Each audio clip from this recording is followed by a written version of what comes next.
It was just another day in Los Angeles, until one false accusation changed everything. When Big Shaq got behind the wheel of his luxury Bentley, he had no idea he was being watched. A woman saw him, assumed the worst, and within minutes, sirens were blaring, police had their hands on their holsters, and the world was watching. But what started as a misunderstanding quickly unraveled into something much bigger.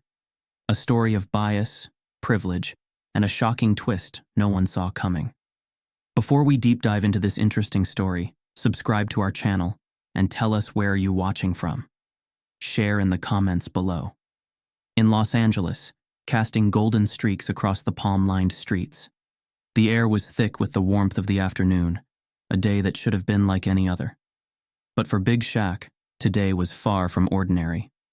Dressed in a crisp black hoodie and designer jeans, he strode out of the Hope Rising Youth Center, where he had just finished speaking to a group of young kids about resilience, hard work, and believing in themselves. The event had been a success. Laughter, handshakes, and gratitude filled the air. Shaq, always one to give more than he received, had left behind a generous donation to keep the center running. As he stepped into the parking lot, he spotted his latest purchase, a sleek jet-black Bentley Bentayga, polished to perfection, its chrome accents gleaming under the sunlight.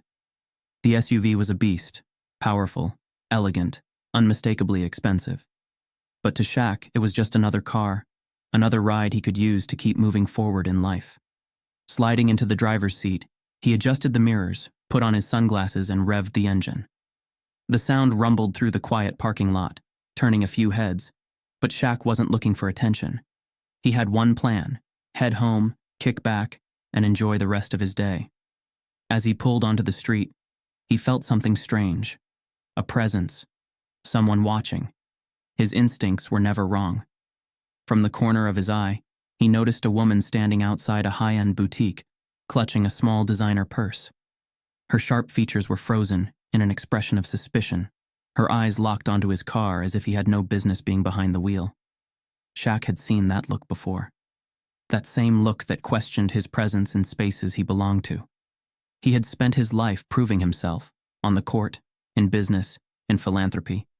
Yet somehow, people like her still found a reason to doubt him. At first, he ignored it. He had no time for ignorance. But as he turned onto the next street, he noticed something odd. She was following him. Not on foot. No, she was in a silver Range Rover, keeping a steady distance behind him. A coincidence? Maybe. But the tension in Shaq's chest told him otherwise. As Shaq pulled up to a red light near a row of luxury stores, the woman slowed beside him. She had her phone pressed to her ear, her lips moving quickly, her expression tight with urgency. And then, it happened. She pointed directly at him, eyes wide with accusation.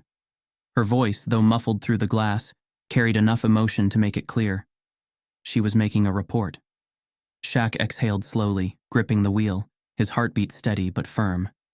He had no idea what she was saying, but he could guess. She thinks I stole this car. The light turned green, and Shaq eased forward, trying to shake the unsettling feeling crawling up his spine. He wasn't going to let a random stranger's paranoia ruin his day. But then, the sirens came. A shrill wail of police sirens sliced through the air, echoing between the tall buildings. Shaq's stomach dropped as he saw red and blue lights flash in his rearview mirror. Here we go, he muttered under his breath.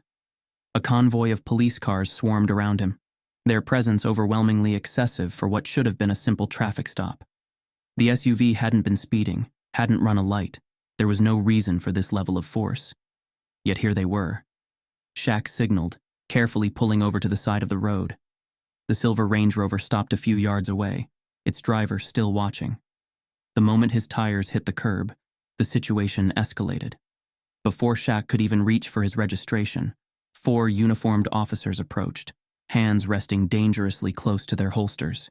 Their faces were unreadable, but their body language screamed assumption, aggression, doubt.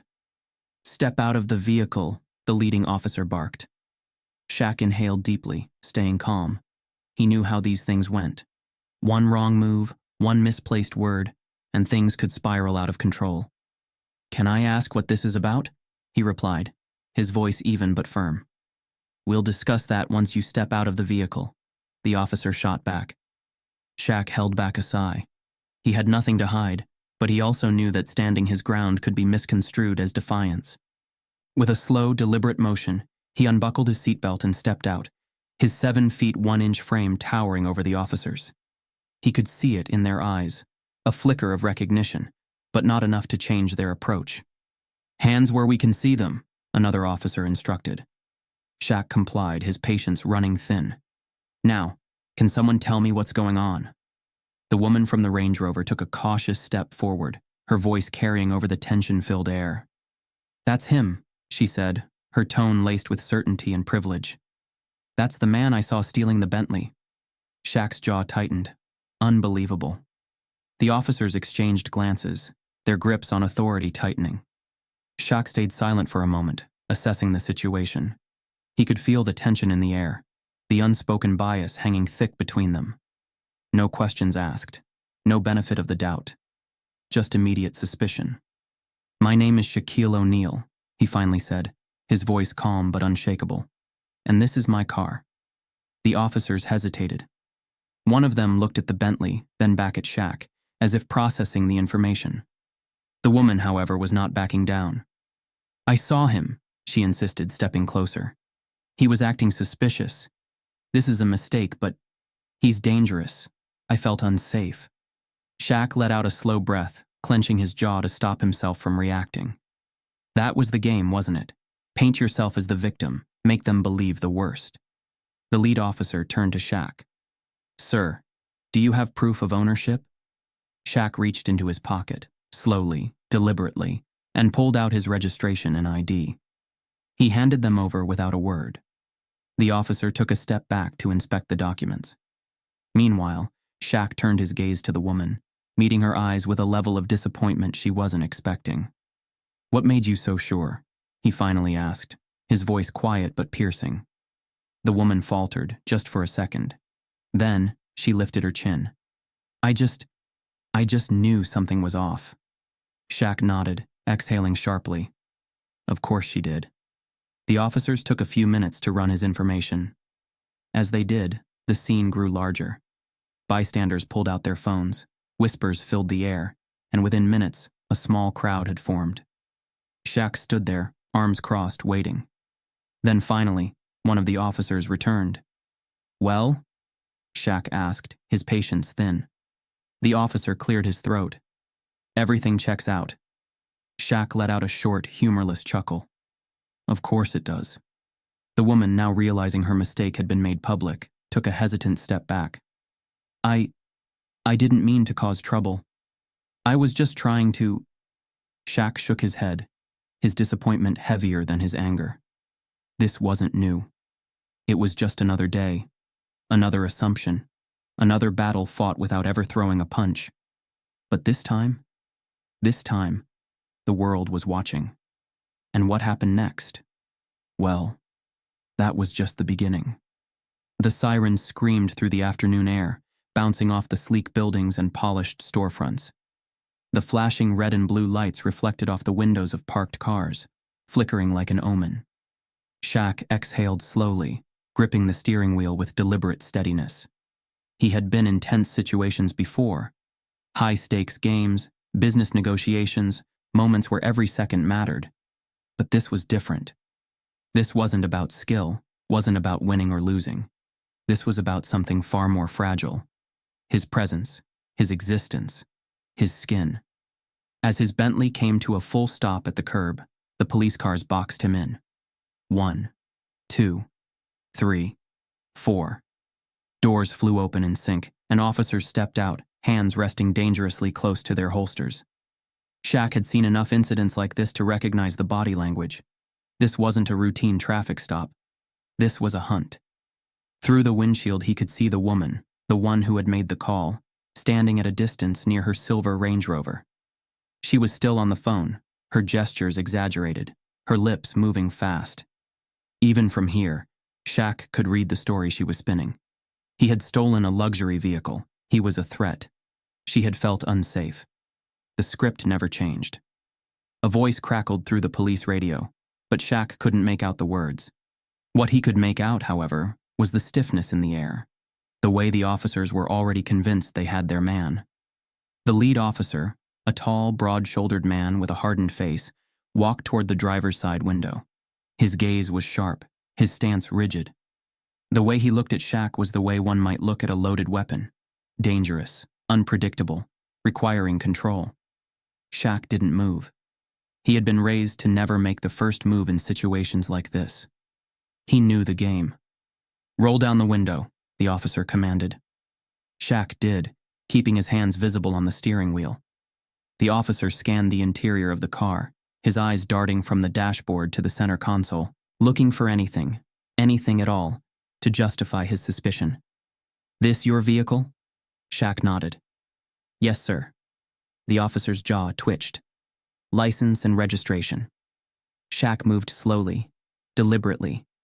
Any sudden movement, and this situation could spiral into something worse. He reached into the glove compartment, retrieved his registration, then took out his wallet and handed over his driver's license. The officer barely looked at the documents before speaking again. "What are you doing in this neighborhood?" Shaq clenched his jaw. There it was. "I was on my way home."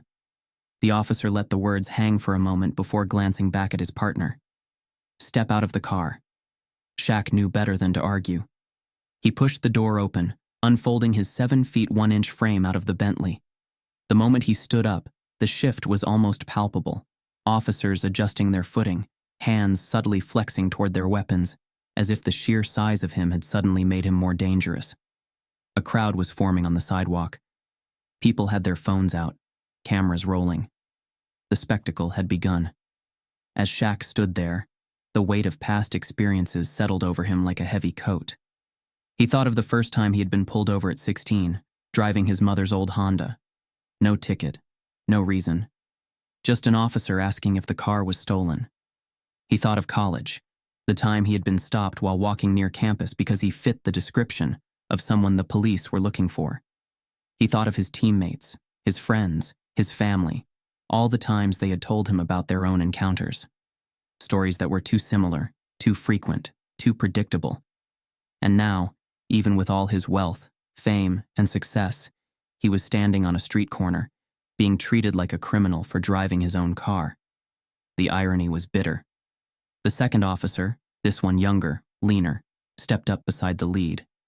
He studied Shaq's face, squinting slightly, then turned to his partner. "Yo, doesn't he look kind of familiar?" The lead officer barely glanced up from the ID. "Doesn't matter." Shaq saw the opportunity and took it. "You ever watch basketball?" he asked, his voice controlled. The younger officer hesitated. "Yeah." Shaq nodded toward his ID. "Then you might recognize the name on there." The lead officer finally looked down at the card in his hand. His eyes flickered for a moment, and Shaq saw it, the split second where recognition battled against authority. "You're Shaquille O'Neal." Shaq kept his face unreadable. "That's right." The young officer let out a soft, "Oh damn," under his breath, but the lead officer's expression didn't change. If anything, the stiffness in his jaw grew tighter. "That doesn't change anything," he said flatly. Shaq's patience was wearing thin. "It should change something." The officer took a step closer, lowering his voice just enough to sound like a warning. "You think because you're famous, you're above the law?" Shaq's lips pressed into a firm line. "Number, I think because I'm innocent, I shouldn't be standing here right now." The tension thickened, the air buzzing with an unspoken power struggle. And then, from behind them, the woman spoke up. "He's lying." All eyes turned to her. She took a few steps forward, clutching her phone like a lifeline. "He stole that car. I saw him. He was acting suspicious." Shaq let out a slow, deliberate breath. She wasn't backing down. The lead officer turned back to Shaq, his expression unreadable. "Sir, do you have proof of purchase?" Shaq blinked. "You're holding my registration. That doesn't prove you didn't steal it." Shaq clenched his teeth. He had played this game long enough. "You ran my plates." He gestured to the officer's radio. "What did they say?" The lead officer hesitated. Shaq stepped forward, slowly, carefully, but enough to make a statement. "I'll tell you what they said," he continued. They said this car belongs to me. They said my ID matches the owner. They said I have no warrants, no violations, no reason to be standing on this sidewalk right now. The silence that followed was thick enough to suffocate. The woman took another step forward. I know what I saw, she snapped. Shaq turned to her, meeting her gaze head-on. No, you don't, he said, his voice steady. You saw what you wanted to see. From the crowd, someone shouted, Let him go! Another voice added, This is harassment. The officers exchanged glances. The public was turning. The cameras were rolling. They had a choice to make. Finally, after what felt like an eternity, the lead officer exhaled through his nose and stepped back. You're free to go. Shaq didn't move immediately. He studied the officer's face, the tension in his jaw, the way he had so badly wanted a reason to keep him here. Then, without another word, he turned and walked back to his Bentley. He could feel the weight of 100 eyes on him. Officers, bystanders, the woman still standing there, her arms crossed, defiant even in her exposed lie. As he slid into the driver's seat, he exhaled. And as he drove away, leaving the flashing lights behind him, he knew this wasn't over. Not by a long shot. The tension on the street was thick, pressing down like a storm about to break.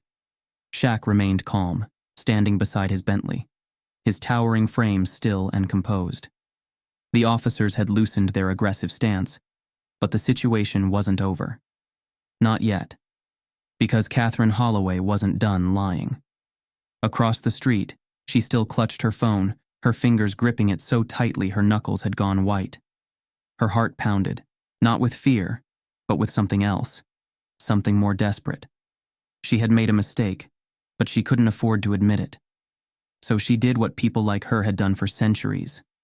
She doubled down. Catherine took a deep breath, straightened her posture, and transformed. Her voice trembled as she spoke, leaning into fear like an actress slipping into a familiar role.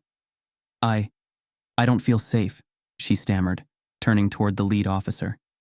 He's trying to intimidate me. Shaq exhaled sharply, looking away for a moment, forcing himself to stay patient. This was the playbook, wasn't it? The moment she realized her accusation was unraveling, she shifted tactics. It wasn't about the car anymore. Now, she was the victim. The lead officer, still gripping Shaq's license in his hand, hesitated. He had let Shaq go, but Catherine's plea gave him a reason to reconsider. He turned slightly, facing her. Ma'am, can you clarify what exactly you saw? Catherine's hands trembled, just enough to look convincing. I was walking to my car when I saw him, lurking. She glanced at Shaq as if she had to force herself to look at him. He was checking the doors, looking around, like he was about to do something bad. Shaq let out a humorless chuckle. Unbelievable. Ma'am, the second officer, the younger one, spoke up. You said on the call that you saw him break into the car. Now you're saying he was just looking at it? Catherine's eyes darted toward him, her expression tightening for a fraction of a second. A crack in the performance. No, I saw him, she insisted, shaking her head. I was just afraid, okay? I know what I saw. Shaq folded his arms, shaking his head. She was slipping. The younger officer frowned, his doubt growing. He had been trained to read body language, to spot inconsistencies. Catherine's story was shifting too much. He looked at Shaq again. Something wasn't adding up. The lead officer, however, wasn't ready to let go of his authority. He stepped closer to Shaq, still holding on to whatever control he thought he had. Sir, is there a reason she would think you were trying to break into the car? Shaq let out a slow, controlled breath, keeping his voice measured. Yeah, there's a reason. The officer raised an eyebrow. And what's that? Shaq met his gaze directly. She saw a black man in a nice car and assumed the worst. A flicker of discomfort passed across the officer's face. A few bystanders murmured, their phones still recording. The younger officer cleared his throat, shifting his weight. The registration confirms the car is his. We've got no evidence of a crime. Maybe we should just... She's lying. Shaq cut in, his patience thinning. And you know it. Catherine felt the ground shifting beneath her. This wasn't going the way she expected. The crowd wasn't rallying behind her. The officers were hesitating. And Shaq, he wasn't acting like the threatening figure she had painted him to be. She had to fix this. Tears welled in Catherine's eyes. Real ones, or forced, it didn't matter. She turned to the lead officer, her voice breaking. "You don't understand. People like him." She stopped herself, almost slipping. "I mean, he's huge. He could have hurt me. I was just trying to do the right thing." Shaq clenched his jaw. There it was. The unspoken language of racism. People like him. The lead officer hesitated again, caught in the middle of an unraveling lie, and a woman who looked like a victim. Catherine sniffled, her voice soft and pleading. "Please. I'm just a woman trying to feel safe in my own neighborhood. Is that so wrong?" Shaq inhaled deeply, forcing himself to stay calm, but his frustration was razor-sharp now. He could see the officers wavering, still trapped in the same biases that had brought them here in the first place. The younger officer ran a hand over his face, clearly torn. "Ma'am, I understand that you felt uncomfortable, but feeling uncomfortable doesn't mean a crime was committed." Catherine's lips parted, her breath catching. This wasn't supposed to happen. She had always been believed, always been protected. Her mind raced. She needed something stronger, a bigger push. She turned back to Shaq, desperation creeping into her expression. I think he threatened me," she whispered, just loud enough for the officers to hear. Shaq's head snapped up. "What?" Catherine nodded, the realization solidifying in real time. "Yes, that's right. He glared at me. He got out of the car so fast, I thought he was going to hurt me." A few people in the crowd groaned. Someone shouted, "You've got to be kidding me." The younger officer sighed, his patience visibly thinning. The lead officer, however, lingered on her words. He wanted to believe her, needed to believe her. He had been trained to protect people like Catherine. Shaq saw it all happening, saw the officers slipping back into the narrative she was creating. He took a step forward, slow and deliberate. "You're making this up as you go, huh?" Catherine's bottom lip trembled. I would never lie about something like this." Shaq narrowed his eyes. "You already have." The younger officer finally spoke up, his voice firmer. "Look, unless there's actual evidence of a threat or a crime, we're done here." Catherine's breath hitched. "You can't just let him go." The lead officer hesitated, then sighed, rubbing his temple. "Ma'am, you're the only one saying you saw anything. The registration is in his name. We can't hold him." Catherine felt the control slipping completely from her fingers. This wasn't how the world was supposed to work. People were supposed to listen to her. Shaq took a step toward his car. "I'm done here." Catherine panicked. "Wait, he could still be dangerous. What if he stole something else? What if he—" The lead officer cut her off. "Ma'am, that's enough." Catherine's mouth fell open. The officers weren't going to arrest him. No one was going to arrest him. The moment the officers turned away from her, the reality set in. She had lost. Shaq didn't waste another second. He climbed back into his car, gripping the steering wheel with a force he didn't realize he was using. As he pulled away from the curb, his eyes flicked to the rearview mirror. Catherine stood there, motionless, her expression a mask of frustration, disbelief, and something else. Fear. Not fear of him. Fear of the truth catching up with her. And Shaq knew, without a doubt, this wasn't over. Catherine Holloway stood nearby, her arms crossed, eyes darting between the officers, Shaq, and the growing number of bystanders with their phones still recording. She wasn't finished. Not yet. Her lie had been exposed, but that didn't mean she had lost. Not if she could twist the story into something else. The lead officer turned back to Shaq, his stance still rigid. "Sir," he said, voice carefully measured. "You say this is your car." Shaq folded his arms. "I already proved that." The officer barely acknowledged his response. "Where did you purchase it?" Shaq inhaled slowly, suppressing the frustration building inside him. They were looking for something, anything, to justify keeping him here. "Direct from the dealership," he said. "Paid in full." The officer's gaze flicked to the Bentley, its sleek black exterior gleaming under the afternoon sun. "You have the bill of sale?" Shaq shook his head in disbelief. "Man, come on. You ran the plates, you saw the registration, my ID matches. What else do you need?" The younger officer shifted on his feet, clearly uncomfortable now. "Sarge, we already verified it." Catherine seized the moment. "That doesn't mean he didn't get the car under suspicious circumstances." Shaq's head snapped toward her. "What?" She stepped closer, tilting her chin up, her voice carrying the perfect blend of concern and calculated manipulation. "Maybe he didn't steal it today, but how do we know it wasn't acquired through other means?" Shaq narrowed his eyes. "You're reaching now." She turned to the lead officer. "It's a fair question, isn't it? How many people in his—" She caught herself, quickly adjusting. "I mean, how many athletes have gotten caught up in shady business deals? I'm just saying it's worth checking out." Shaq clenched his jaw. She was shifting the narrative, dragging his character into question. The lead officer didn't respond immediately, but he didn't dismiss her either. Instead, he muttered something into his radio. Shaq exhaled sharply, running a hand over his head. This was ridiculous. They knew he wasn't a criminal, but they weren't ready to let him leave, not yet. Then, like a spark catching dry leaves, the situation escalated. A black news van pulled up to the curb, its station logo gleaming on the side. A crew jumped out, cameras already rolling, a reporter adjusting her earpiece as she rushed toward the commotion. Shaq muttered under his breath. Great. Just what he needed. The lead officer stiffened at the sight of the camera crew, his authority suddenly feeling less secure under the public eye. The younger officer looked even more uncomfortable now. Catherine, however, saw an opportunity.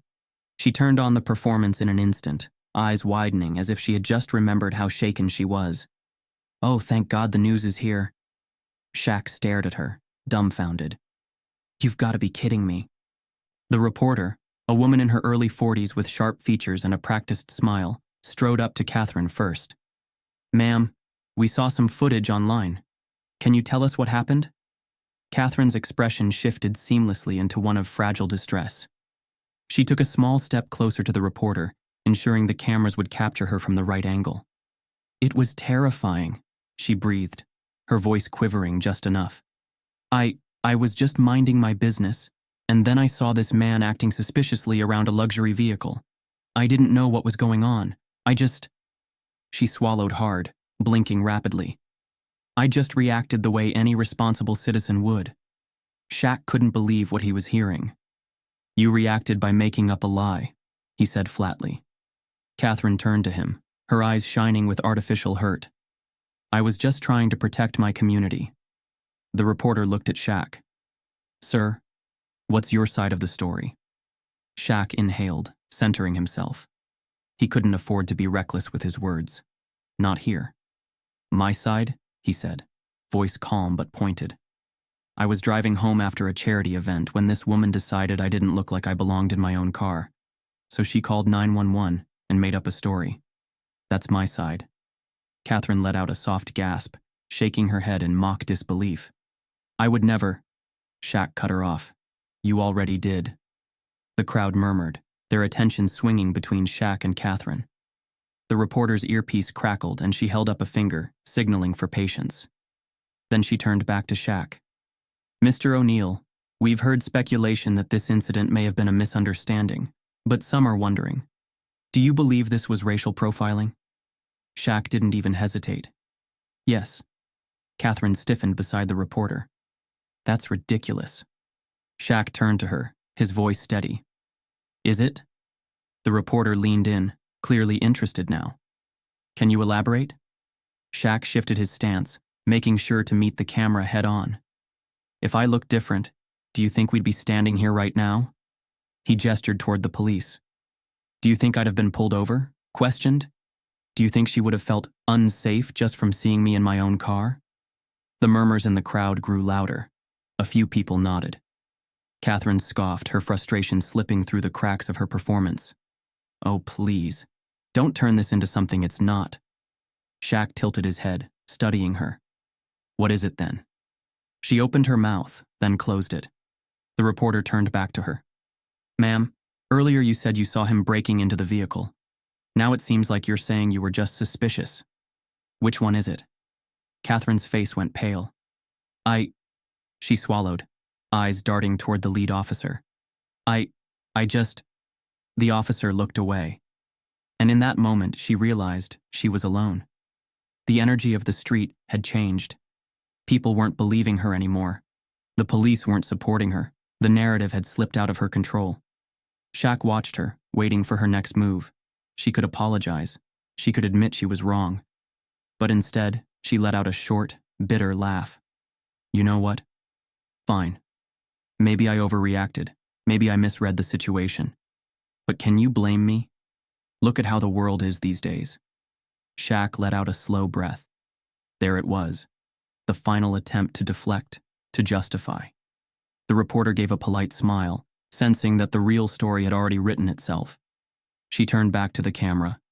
Well, there you have it, folks. Another case of an alleged crime turning out to be nothing at all. What started as a 911 call about a stolen vehicle has now turned into a larger discussion about race, assumptions, and accountability. Shaq exhaled, finally, feeling like the weight had begun to lift. The officers, now eager to leave, muttered a few words to Shaq before heading back to their cars. Catherine, realizing she had nothing left to say, turned and disappeared into her silver Range Rover without another word. Shaq didn't watch her leave, because this wasn't about her anymore. This was about something bigger, and the world had just watched it all unfold. Shaq stood near his Bentley, arms folded, his patience thinning, but his control unshaken. The officers weren't backing down completely, even after the news crew had arrived. Catherine Holloway was still playing the victim, though the cracks in her story were growing wider by the second. Then, out of nowhere, a voice rang out from the edge of the crowd. I saw everything. Heads turned. The officers stiffened. Shaq looked up, watching as a man stepped forward from the bystanders. The man was in his late 40s, dressed in a sharp navy suit, his salt and pepper hair neatly combed. His presence commanded attention, not just because of his confident stance, but because he wasn't afraid to step into the fire. Shaq recognized him immediately. David Calloway, attorney, businessman, a well-respected figure in the city, and more importantly, a man who had nothing to gain from lying. David's gaze swept over the officers before landing on Shaq. He nodded, his expression calm but firm. I was across the street when it all happened. Catherine tensed. I don't know who you are, but... David turned to her, his piercing stare cutting through her protests. And I saw you standing by your car, watching him before you even called 911. A murmur rippled through the crowd. Shaq's fingers curled slightly at his sides. Finally, the lead officer frowned. Sir, can you clarify what you mean? David nodded. I was sitting at the cafe across the street when I noticed her. He pointed at Catherine. She wasn't running. She wasn't panicked. She was just watching Shaq drive through the neighborhood. Then, when he stopped at the red light, I saw her pull out her phone. She was already dialing before anything happened. Shaq exhaled slowly. There it was. Proof that Catherine had been targeting him before he even parked. Catherine's face went pale. That's a lie, she blurted out. I was calling because I knew something was off. I was being cautious. David folded his arms. Funny, because when I left the cafe and started walking, I heard you tell the dispatcher you saw him breaking into the car. But from my angle... He shook his head. He was still sitting in the driver's seat, didn't even open the door yet. The younger officer looked at his partner. Doubt flickered in his eyes. Catherine shook her head aggressively. This is ridiculous! Who even are you? David's lips curled slightly. I'm an attorney, and a board member of the very same charity Shaquille O'Neal was visiting before you decided to make assumptions. Silence. A charged, uncomfortable silence. The lead officer shifted his weight. This is still a developing situation. David cut him off. Number, it's not. His voice was sharp, controlled. What's happening right now is simple. This woman made a false claim, and you detained a man without cause. And now, because it's all unfolding on camera, you're trying to find a way to justify it. Shaq saw the younger officer's posture stiffen. He knew David was right. The lead officer, however, wasn't ready to let his control slip completely. "Sir, with all due respect, we were responding to a call." David arched a brow. "And what part of your training tells you that a phone call is enough evidence to assume guilt?" The officer had no response. Catherine, realizing her support was crumbling, decided it was time for another move. She turned to the younger officer, tears brimming in her eyes. "Are you really going to believe him over me?" Shaq inhaled sharply. "Here it comes." Catherine placed a shaky hand over her chest, her voice soft, wounded, full of calculated distress. I was scared. I was just trying to do the right thing. And now suddenly I'm the bad guy?" The lead officer, despite everything, hesitated. Shaq could see it. The instinct to protect her, to validate her fear, was still there. Catherine took advantage of it. "You've seen how aggressive he's been." She turned to the crowd. "You all saw it. He was towering over me. He got in my face."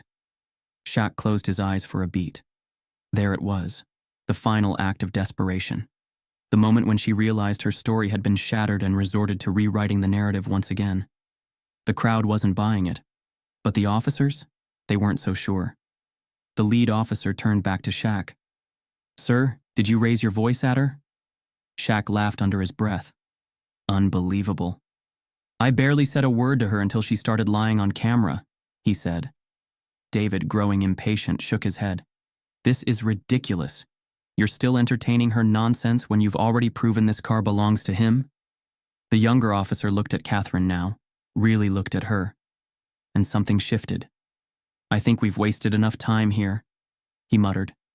The lead officer exhaled sharply, considering his options. His pride was bruised, and Shaq could see the hesitation to admit fault. But the moment had slipped from his grasp. The truth had fought back. A sharp voice rang out. "I called internal affairs." Everyone turned toward the sidewalk. A young woman, mid-20s, curly hair tied in a bun, holding her phone up, stood with her arms crossed. "Y'all still holding him up after knowing he didn't do anything?" she continued. "I just got off the phone with IA. Told them what's happening." The officers visibly stiffened. The younger officer muttered, "Sarge." The lead officer finally caved. He turned to Catherine. "Ma'am, we have no further reason to detain Mr. O'Neill." Catherine's face contorted with rage. "This is insane. He threatened me." Shaq couldn't stay silent anymore. "No, you threatened your own reputation by lying," he said. His voice was calm, but his patience was gone. "And now, you're just mad people didn't buy it." Catherine opened her mouth, but nothing came out. Because what could she say now? The officers, now eager to leave, returned Shaq's ID and registration without another word. David stepped closer to Shaq, lowering his voice. "You all right?" Shaq nodded, though the exhaustion weighed on him. "Yeah." The young woman with the phone approached. "Thank you for standing your ground," she said. "People need to see this for what it is." Shaq offered a nod of appreciation, because she was right. As he climbed into his Bentley, Catherine still stood frozen, her eyes burning with anger. And for the first time, she was the one under suspicion. Shaq started the engine, the familiar purr filling the street. He didn't spare Catherine another glance, because at the end of the day, the truth had fought back, and it had won. Shaq sat in his Bentley, his fingers resting on the steering wheel, preparing to leave. The officers had finally relented, but something didn't sit right. The way Catherine Holloway had doubled down on her lies, the way she had desperately fought to maintain control. It wasn't just racial bias at play. She was hiding something, and he wasn't the only one who felt it. As the lead officer turned away, looking eager to wrap up the situation, the younger officer hesitated. He glanced at Catherine, then at Shaq, then back again. His instincts were kicking in. Something didn't add up. That's when he heard it. "Hey, check the surveillance." The voice came from the cafe across the street. A barista, still wearing her apron, waved her phone in the air. "We got cameras. They face the street. Y'all should check them." A ripple of intrigue passed through the crowd.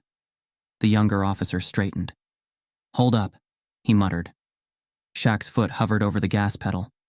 He should have left. But instead, he waited. Because now, things were getting interesting. Minutes later, the officers and a few bystanders gathered inside the cafe, where the barista had pulled up the footage on her tablet. Shaq leaned against the counter, arms crossed, watching over their shoulders. The footage played. The timestamp showed it was about 10 minutes before Catherine called 911. The camera captured the street in crisp detail, showing Shaq's Bentley gliding down the road at a normal pace. Nothing unusual. Then, from the left side of the screen, a silver Range Rover appeared. Shaq's eyes narrowed. There she was. Catherine's car was behind his, matching his speed. The younger officer leaned in. Hold on, she was following him? The barista tapped the screen, fast-forwarding a bit. For several blocks, Catherine's car stayed close. She wasn't just a passerby. She wasn't just an innocent woman who happened to see something suspicious. She had been tailing him. Shaq exhaled sharply. Well, ain't that something? Catherine, who had been standing stiffly by the door, shook her head quickly. No, that's not what it looks like. I was just going the same way. The younger officer wasn't buying it. He turned to the lead officer. Sarge, this changes things. The lead officer's face darkened. This was becoming something bigger than a false 911 call. Shaq took a slow step forward, locking eyes with Catherine. You want to explain this? She stammered, her face flushing. And that's when another officer stepped into the cafe with more news.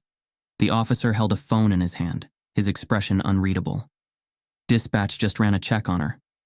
Catherine visibly tensed. Shaq raised an eyebrow. And? The officer's gaze flicked toward Catherine before landing back on the lead officer. She's called in multiple false reports in the past 2 years. A hush fell over the cafe. The officer continued, flipping through the information on his screen. One report claimed she saw a dangerous man trying to break into a Porsche outside a gym. He looked up. That car belonged to a local black doctor. Shaq let out a slow, knowing chuckle. Of course. The officer shook his head and kept reading. Another report claimed she saw an unfamiliar man in a suit carrying a briefcase outside a bank. Cops showed up. Turned out he was the bank's new district manager.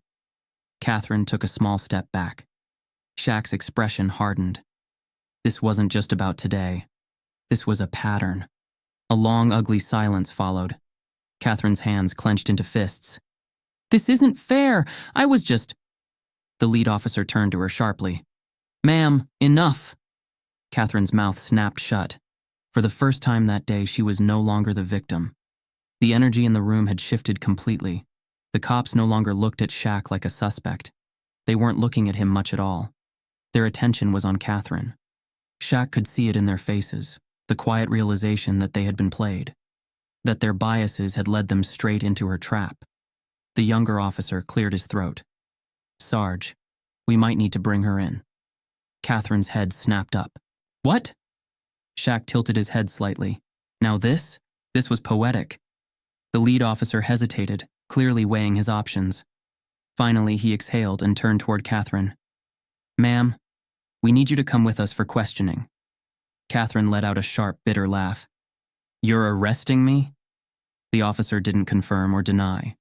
He simply gestured toward the door. Let's go. As Catherine was escorted out, Shaq watched, his expression unreadable. He could have let it end there. Let her face whatever consequences were coming her way. But something inside him hesitated. A younger version of himself, one that had seen too much injustice, too much anger, too much pain, told him this was a moment, a lesson. So just as Catherine stepped onto the sidewalk, Shaq spoke. Wait. Everyone turned to him. Even Catherine, her eyes flashing with a mix of resentment and confusion. Shaq stepped forward, his voice calm but undeniable. She made a mistake. He let that sink in before continuing. But instead of making her pay for it the way she wanted me to, how about we do something different? The lead officer frowned. Different how? Shaq crossed his arms. Let her see what it's like when a lie nearly ruins her life. Catherine's face twisted. You think you're some kind of saint? Shaq shook his head. Nope. But I know what's going to happen next. You'll get booked. You'll get dragged on social media. Maybe you'll lose your job. He shrugged. Then you'll cry about how unfair it all is. Catherine's throat bobbed. Because he was right. The younger officer spoke carefully. What are you suggesting? Shaq looked at Catherine directly. A public apology, not a scripted one, a real one. Catherine's lip curled. And if I don't? Shaq's expression turned icy. Then we let this whole thing play out, and trust me, it won't end well for you. For the first time since this started, Catherine was the one trapped. A long beat of silence. Then, finally, her shoulders slumped. Fine. The cameras were still rolling as Catherine stepped onto the sidewalk. The crowd, still gathered, waited. She swallowed hard. Then, her voice strained but clear, she spoke. I was wrong. A few murmurs rippled through the onlookers. I let my fear get the best of me, she continued, and I made a terrible mistake. She turned toward Shaq, her face tight. I'm sorry. Shaq studied her carefully. He didn't know if she truly meant it. But maybe, just maybe, she'd think twice next time. And as he walked back to his Bentley, hearing the murmurs of the crowd and feeling the weight of the moment settle in, he knew one thing for sure. The truth had won. By the time Shaq reached home that evening, the world had already changed. The moment he stepped into his house, his phone was already buzzing. Missed calls, text messages, notifications exploding like fireworks. He barely had time to take a breath before his assistant, Jordan, called him directly. Shaq, Jordan's voice came through the line, tense and urgent. The video's everywhere. Shaq exhaled, rubbing his temples. How bad? Jordan hesitated. Then, it's not bad for you. But for her, it's a full-blown disaster. Shaq walked to his living room, turning on the massive TV mounted on the wall. Within seconds, he was met with his own face. The news anchor's voice filled the room. A shocking incident in Los Angeles today involving NBA legend Shaquille O'Neal and an alleged false police report has ignited a national conversation. The screen split, showing side-by-side footage. One angle from a bystander's phone, another from the cafe's security camera. Shaq standing beside his car, calm, composed. Catherine Holloway, frantic, fabricating her story. The moment the police hesitated, the moment the truth came crashing down, and in the lower corner of the screen, a live counter showing millions of views, and still climbing. Shaq didn't have to scroll through Twitter to know what was happening, but he did anyway. His name was trending. Big Shaq did nothing wrong. Racist Karen. Justice for Shaq. A flood of reactions filled the timeline. Sports King 24. Shaq got profiled for driving his own car? This is America. Bulkan Bold. This is why we say racism isn't just in the past. It's alive and breathing in every false call like this. Legal Eagle LA. Catherine Holloway has a history of doing this. How is she not facing legal consequences? And then, there were the think pieces. The long threads analyzing every detail. How Catherine had escalated her lies when she realized she was losing. How the police instinctively believed her. How this incident was a mirror for racial bias in America. But there was another side, too. Some people were trying to defend Catherine. That night, Catherine Holloway did what people like her always did when they got caught. She played the misunderstood victim. A video surfaced of her sitting in her expensive home, carefully framed in soft lighting. Her voice was trembling, her eyes wide, her hands delicately clasped together. I feel like the world is attacking me for a simple mistake. Shaq shook his head as he watched. Here we go. Catherine continued, her voice dripping with forced sincerity. I was scared, that's all. I didn't mean to cause harm. I thought I was protecting my community. Then came the real kicker. I'm getting death threats, she whispered, her voice breaking. I never meant for this to become political. Shaq sighed. Of course she was pivoting to poor me mode, but the internet? The internet wasn't buying it. The comments beneath her video were brutal. And call her out. Ma'am, you didn't make a mistake. You lied, repeatedly. No sympathy. Karen. Where was this I was scared energy when you were screaming at the police to arrest him? Shaq fan 23. Oh, so now she's the victim? When she was smirking just hours ago? Miss me with that. Shaq scrolled through, shaking his head. Catherine had lost the public, but this wasn't about her anymore. It was about something bigger. The next morning, Shaq knew what he had to do. He wasn't the type to go on social media rants. He wasn't about clapping back in comment sections. If he was going to say something, it had to mean something. So he sat in his home office, flipped on the camera, and went live. His face was serious but calm. No anger, no theatrics, just truth. I wasn't going to say anything, he started. But I see a lot of people talking about this situation, and not enough people talking about what it means. He let that settle before continuing. I'm Shaquille O'Neal. I'm a millionaire. I've been famous for decades. But that didn't matter. Not yesterday. His voice was steady, controlled. What happened to me happens to thousands of black men every year. The difference? My name got me out of it. But what if I wasn't Shaq? What if I was just another guy driving home minding my business? He looked directly into the camera. Then I'd be in jail, or worse. The comment section exploded. Messages poured in, support flooding from fans, activists, fellow athletes. Dwayne Wade. Say that again for the people in the back. Serena Williams. This, right, here. Shaq wasn't done. Catherine Holloway isn't special. She's not the first person to make a false call like that. The only difference? This time there were cameras. This time the lie didn't work. A pause. This ain't just about me. This is about accountability. Then he wrapped it up. I'm not mad at her. I don't hate her. But I do hope she understands something. She didn't just try to ruin my day. She could have ruined my life. And that? He nodded. That's why this conversation has to keep going. Within hours, Shaq's message had reached millions. And suddenly the focus wasn't just on Catherine Holloway. It was on the police department. News outlets started asking questions. Why did officers immediately assume Shaq was guilty? Why did it take multiple witnesses and surveillance footage to shift their perspective? If this had been someone without fame or money, how would it have ended? The LAPD issued a formal statement, claiming they were reviewing the situation. But people weren't satisfied. The phrase bias in policing started trending. Analysts on the news debated the need for better training, stronger policies, real consequences for racial profiling. And the younger officer?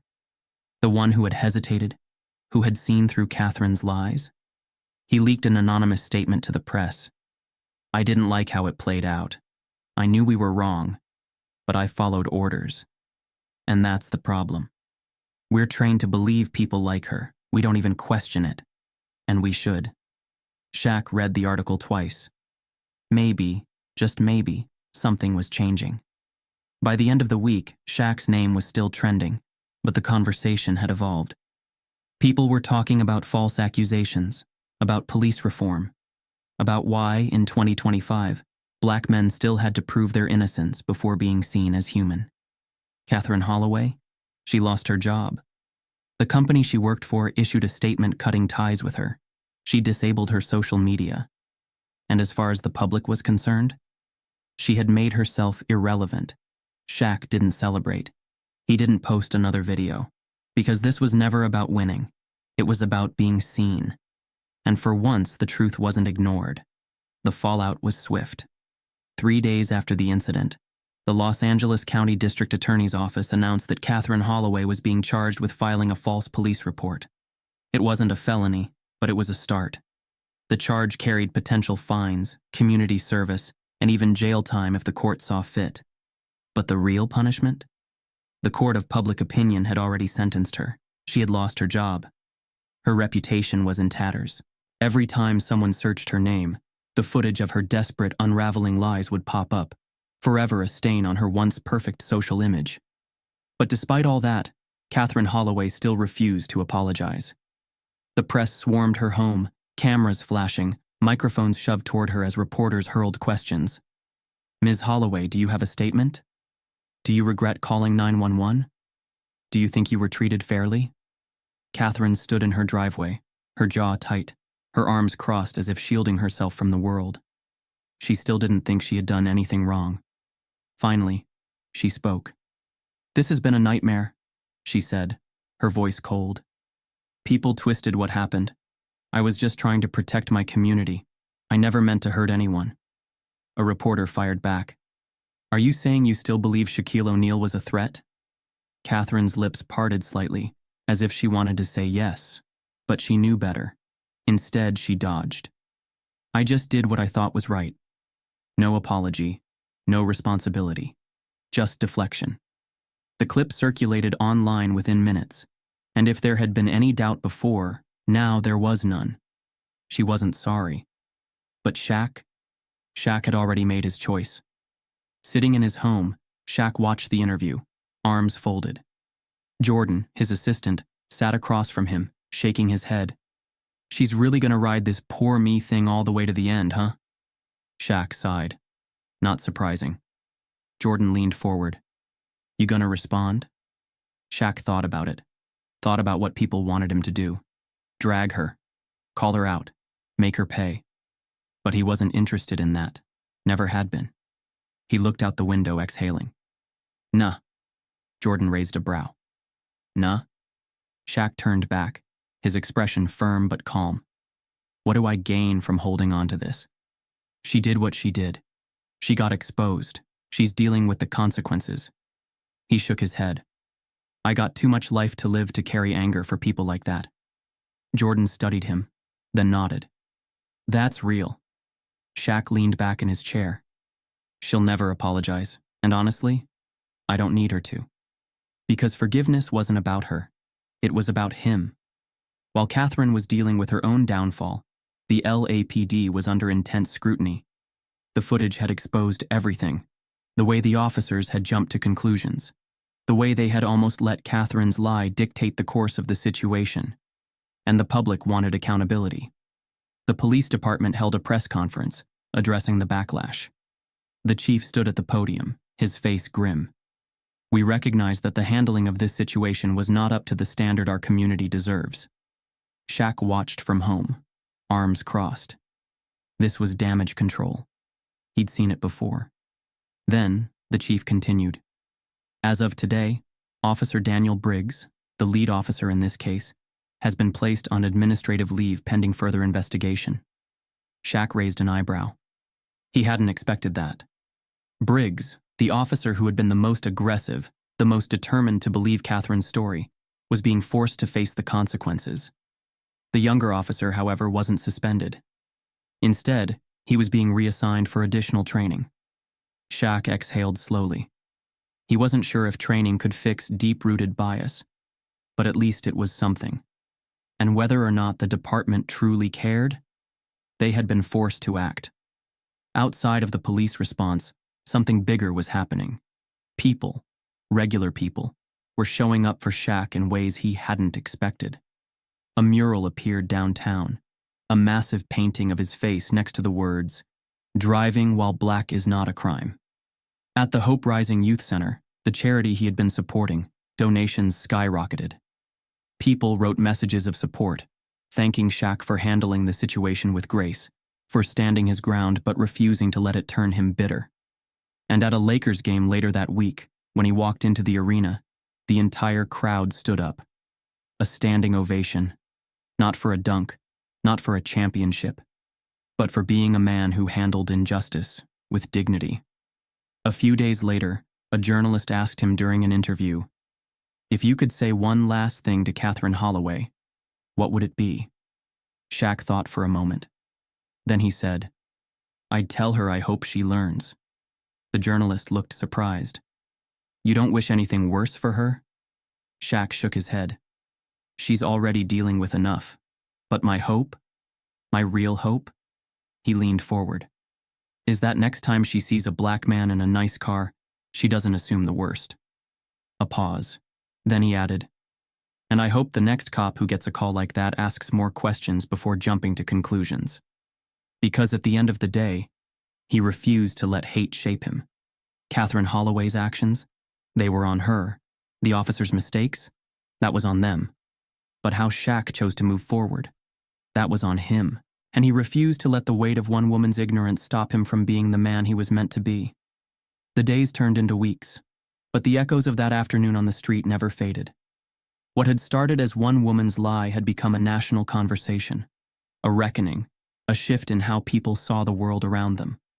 Catherine Holloway had spent years building a perfect image, a respected businesswoman, a community leader, a voice of the good people who looked out for their neighborhoods. But now, when people heard her name, they didn't see a leader. They saw a fraud. Her world unraveled piece by piece. The company she worked for had initially tried to distance themselves, releasing a generic statement about allowing due process. But under relentless pressure, they made a final decision. Catherine Holloway was officially terminated. The official statement was cold and precise. We do not condone actions that misrepresent our values of integrity, inclusivity, and accountability. We have severed all ties with Ms. Holloway, effective immediately. But the consequences didn't stop there. Her homeowners association, the same one where she had spent years policing others' behavior, requested that she resign from the board. Her social circle shrank overnight. Friends who had once attended her dinner parties suddenly weren't available. The grocery store, the coffee shop, the yoga studio. The places where she had once been greeted with smiles now felt colder. And when she walked down the street, she could feel it. The stares, the whispers, the people who crossed to the other side. Catherine had spent her whole life making judgments about others. Now, for the first time, the world was judging her. For Shaq, this was never about revenge. It wasn't even about Catherine Holloway. It was about making sure this didn't happen again. And so, instead of dwelling on what had happened, Shaq did what he always did. He got to work. 1 month after the incident, he launched a new initiative, a nationwide campaign called No Assumptions. The goal? To fight racial profiling at its root. The initiative focused on education, accountability, and policy change, training programs for law enforcement, awareness campaigns for communities, and legal resources for victims of profiling.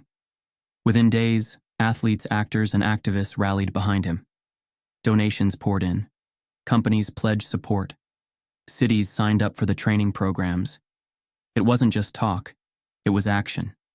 And it was working. Not everyone had walked away from that day unchanged. Officer Jake Turner, the younger cop from the stop, hadn't been able to shake what happened. At first, he had tried to compartmentalize it, tell himself that he had just been following orders. But then he saw Shaq's speech, saw the clips of himself in the footage, saw the way the world was breaking down every choice he had made. And it hit him. He had let it happen. So he did something he never thought he would. He reached out to Shaq. It took some effort, some phone calls, some persistence, but eventually, he got through. And when he finally sat across from Shaq in a quiet meeting room, he told the truth. I was wrong, Jake admitted, hands clasped together. I saw it happening in real time and I didn't stop it. I should have. Shaq studied him carefully. Why didn't you? Jake let out a breath. Because I've been trained to believe people like her. Because I didn't question it fast enough. Because I thought I was doing my job. Shaq didn't speak right away. He just nodded. Let the silence stretch. Then finally he said, and now? Jake met his gaze. Now I want to do better. And he meant it. Jake joined Shaq's initiative as one of the first officers to go through the new racial bias training. He spoke out about how easy it was to fall into the wrong patterns, and how important it was to change. It didn't erase what had happened, but it was a start. Weeks passed, then months. The incident never truly disappeared from the public eye, but it evolved. It became a case study in law schools. It became a wake-up call in police departments. It became a question that people started asking more often. Am I making assumptions? For Shaq, life moved forward. He kept working, kept building, kept turning moments into change. And as much as the world wanted him to keep talking about Catherine Holloway, he refused. Because she wasn't the story anymore. The story was about something bigger. One night, months after everything, Shaq sat outside on his patio, looking up at the stars. His mother, Lucille O'Neill, sat beside him, sipping her tea. She had been his first teacher, his first coach, his first lesson in grace and strength. She glanced at him. "You okay?" Shaq nodded. "Yeah." Lucille studied him. "You sure?" Shaq exhaled. "It just doesn't feel like enough sometimes." Lucille raised an eyebrow. "Enough?" He gestured vaguely. "The campaign, the training, the donations, the way people rallied. It's all good. But people are still out there making the same assumptions." Lucille set down her cup. "Son." Her voice was steady, full of the wisdom that had shaped him. "You don't fix the whole world in a day. You just do your part. And trust me, you did your part." Shaq looked at her, absorbing those words. Then he nodded. She was right. And as he sat there, listening to the quiet hum of the night, he realized something. This wasn't an ending. It was just the beginning. Injustice thrives in silence. Awareness turns it into action. Every assumption we challenge, every bias we unlearn, and every truth we amplify moves us forward. This isn't just Shaq's story. It's a reflection of the world we live in. So, what will you do the next time you see injustice unfold? Watch it happen, or change the narrative.